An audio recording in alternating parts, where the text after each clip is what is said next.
Petrol diesel की कीमतों में आज कोई बदलाव नहीं। सब भारत में आज पेट्रोल और डीजल की कीमतों में कोई बदलाव नहीं किया गया है। सरकार ने साफ कहा है कि अभी लोगों को ईंधन के लिए ज्यादा पैसे नहीं देने पड़ेंगे। कई शहरों जैसे दिल्ली, मुंबई, चेन्नई और बेंगलुरु में कीमतें पहले जैसी ही हैं। हालांकि पश्चिम एशिया में चल रहे तनाव के कारण कच्चे तेल की कीमतों में उतार चढ़ाव हो रहा है, लेकिन अभी इसका असर भारत के ईंधन दामों पर नहीं पड़ा है। सरकार हालात पर नजर रखे हुए है ताकि आम जनता पर बोझ न बढ़े।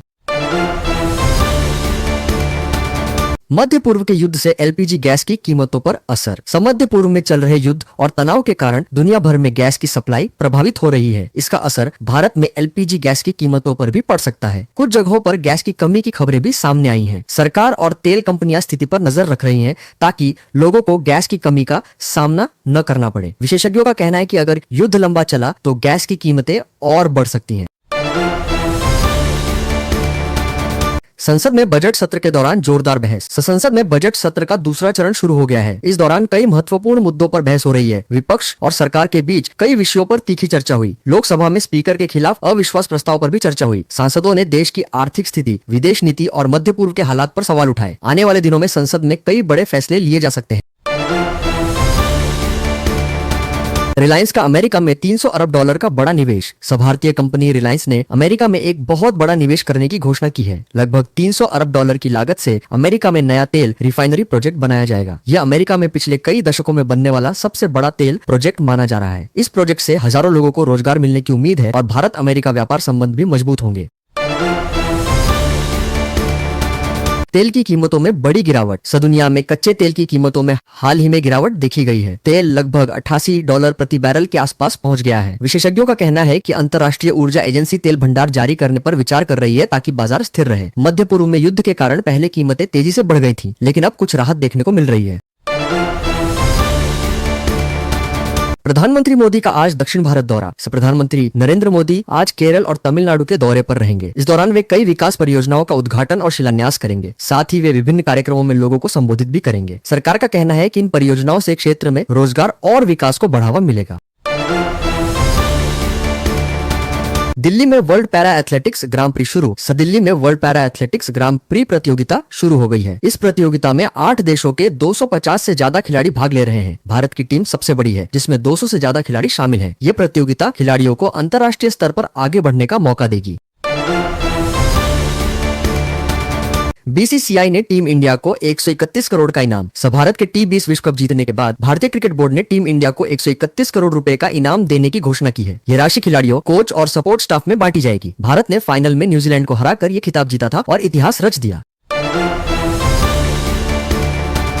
शेयर बाजार में आज कई बड़ी कंपनियों पर नजर। शेयर बाजार में कई बड़ी कंपनियों के शेयरों पर निवेशकों की नजर रहेगी। इनमें आईटी, एविएशन और इंफ्रास्ट्रक्चर से जुड़ी कंपनियां शामिल हैं। विशेषज्ञों का कहना है कि वैश्विक बाजार और तेल की कीमतों का असर भारतीय बाजार पर भी पड़ सकता है। भारत ईरान के बीच बातचीत तेज। मध्य पूर्व में चल रहे तनाव को देखते हुए भारत और ईरान के बीच बातचीत तेज हो गई है। दोनों देशों के अधिकारी ऊर्जा सप्लाई और व्यापार से जुड़े मुद्दों पर चर्चा कर रहे हैं। भारत ये सुनिश्चित करना चाहता है कि देश में तेल और गैस की सप्लाई प्रभावित न हो। ईरान के सुप्रीम लीडर खामेनेई की मौत पर भारत ने शोक जताया। ईरान के supreme leader Ayatollah Ali Khamenei की मौत पर भारत ने शोक व्यक्त किया। विदेश सचिव विक्रम मिश्री ने ईरान दूतावास जाकर कंडोलेंस बुक साइन की। EAMS जयशंकर ने ईरान के विदेश मंत्री से बात की। भारत ने कहा कि हम क्षेत्र में शांति चाहते हैं। यह मौत युद्ध के बीच हुई, जिससे ईरान में नया लीडर चुनने की प्रक्रिया शुरू हो गई है।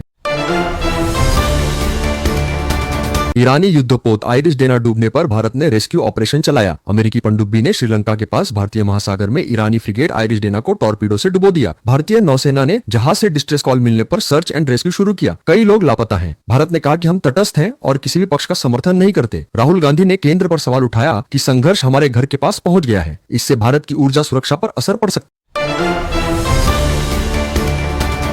नीतीश कुमार बिहार के सीएम पद से इस्तीफा देंगे। राज्यसभा जाने की तैयारी। बिहार के मुख्यमंत्री नीतीश कुमार आज राज्यसभा चुनाव के लिए नामांकन दाखिल कर रहे हैं। वे लंबे समय बाद सीएम पद छोड़कर संसद जा रहे हैं। अमित शाह के साथ पटना में नामांकन होगा। नीतीश ने कहा है कि नई सरकार को उनका पूरा सहयोग मिलेगा। जेडीयू और बीजेपी में चर्चा है कि उनके बेटे या किसी करीबी को डिप्टी सीएम बनाया जा सकता है। यह बिहार की राजनीति में बड़ा बदलाव है, क्योंकि नीतीश दशकों से सत्ता में है। नीतीश कुमार बिहार के सीएम पद से इस्तीफा देंगे। राज्यसभा जाने की तैयारी। बिहार के मुख्यमंत्री नीतीश कुमार आज राज्यसभा चुनाव के लिए नामांकन दाखिल कर रहे हैं। वे लंबे समय बाद सीएम पद छोड़कर संसद जा रहे हैं। अमित शाह के साथ पटना में नामांकन होगा। नीतीश ने कहा है कि नई सरकार को उनका पूरा सहयोग मिलेगा। जेडीयू और बीजेपी में चर्चा है कि उनके बेटे या किसी करीबी को डिप्टी सीएम बनाया जा सकता है। यह बिहार की राजनीति में बड़ा बदलाव है, क्योंकि नीतीश दशकों से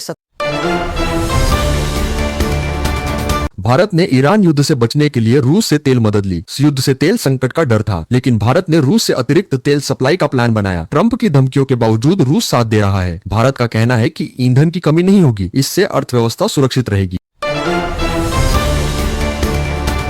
दुबई में फंसे भारतीयों की मुश्किलें, ओवरस्टे पर लाखों खर्च। मध्य पूर्व युद्ध से फ्लाइट रद्द होने से दुबई में हजारों भारतीय फंस गए हैं। होटल और वीजा एक्सटेंशन पर भारी खर्च आ रहा है। सरकार मदद की कोशिश कर रही है। कई लोग घर लौटने का इंतजार कर रहे हैं।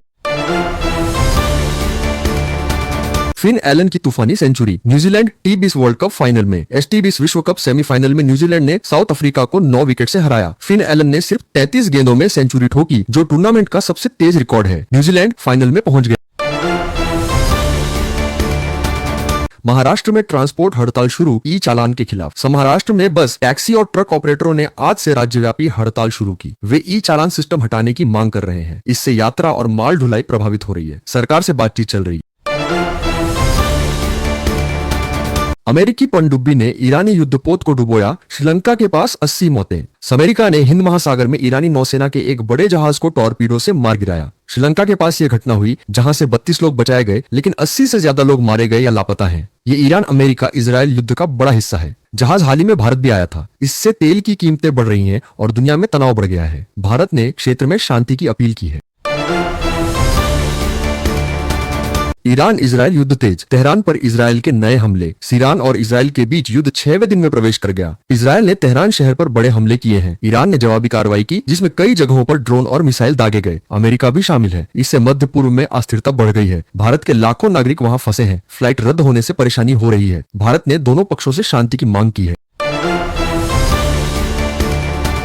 पेट्रोल डीजल की कीमतों में आज कोई बदलाव नहीं। सब भारत में आज पेट्रोल और डीजल की कीमतों में कोई बदलाव नहीं किया गया है। सरकार ने साफ कहा है कि अभी लोगों को ईंधन के लिए ज्यादा पैसे नहीं देने पड़ेंगे। कई शहरों जैसे दिल्ली, मुंबई, चेन्नई और बेंगलुरु में कीमतें पहले जैसी ही हैं। हालांकि पश्चिम एशिया में चल रहे तनाव के कारण कच्चे तेल की कीमतों में उतार चढ़ाव हो रहा है, लेकिन अभी इसका असर भारत के ईंधन दामों पर नहीं पड़ा है। सरकार हालात पर नजर रखे हुए है, ताकि आम जनता पर बोझ न बढ़े। बिहार सीएम नीतीश कुमार इस्तीफा दे सकते हैं, बेटे को डिप्टी सीएम बनाने की बात। बिहार के मुख्यमंत्री नीतीश कुमार राज्यसभा चुनाव लड़ने के लिए इस्तीफा दे सकते हैं। सूत्रों के मुताबिक उनके बेटे निशांत कुमार को उप मुख्यमंत्री बनाया जा सकता है। जेडीयू और बीजेपी के नेता मीटिंग कर रहे हैं। ये बिहार की सियासत में बड़ा बदलाव ला सकता है। नीतीश लंबे समय से सीएम है।